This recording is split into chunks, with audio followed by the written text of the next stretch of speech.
What's going on in the state of Wisconsin? First, Governor Scott Walker's collective bargaining law set many people on fire. Remember those pro-union protests earlier this year? Protesters so furious with the governor that they stormed the state capitol?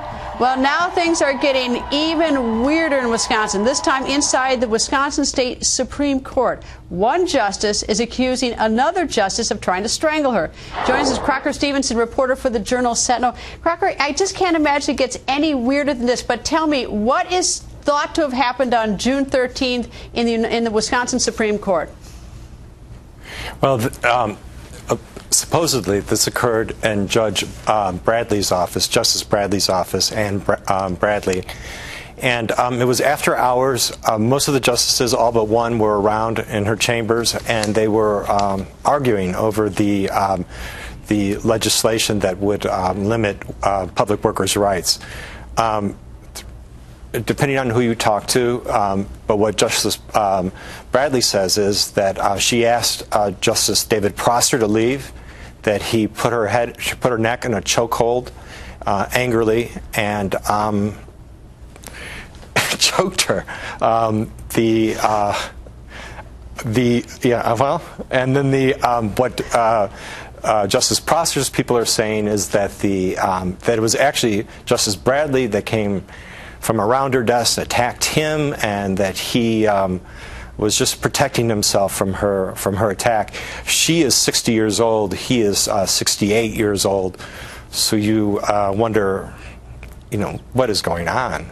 All right, and I mean, to compound this, was the Chief Justice Shirley Abramson there? There's a little more history to this. Was she there at this incident? All the justices were there except for Justice Crooks. All right, but there's a little bit more to the story, because if you back up, you've got this situation where Prosser supposedly, I think in February of this year, called Chief Justice Shirley Abramson a bitch. Nothing happened, and that then what?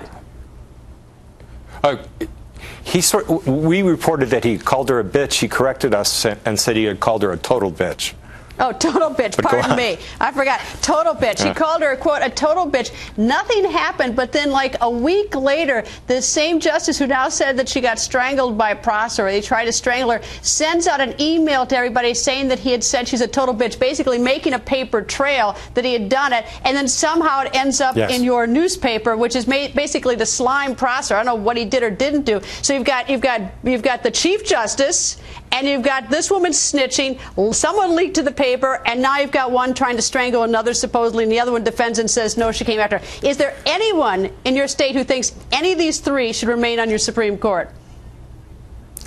Well, I don't know about whether these three should be booted off the court or not, but I spoke to Governor Walker today. He visited our newsroom, and he said it's the most dysfunctional court that he can remember, and that's saying a lot. We've had some seriously dysfunctional courts. What would happen if justices in Wisconsin are elected to 10-year terms? If a justice were removed, then in the next election in which a justice was standing for re-election, they would. The governor would appoint a justice, and that justice would remain till that election occurred.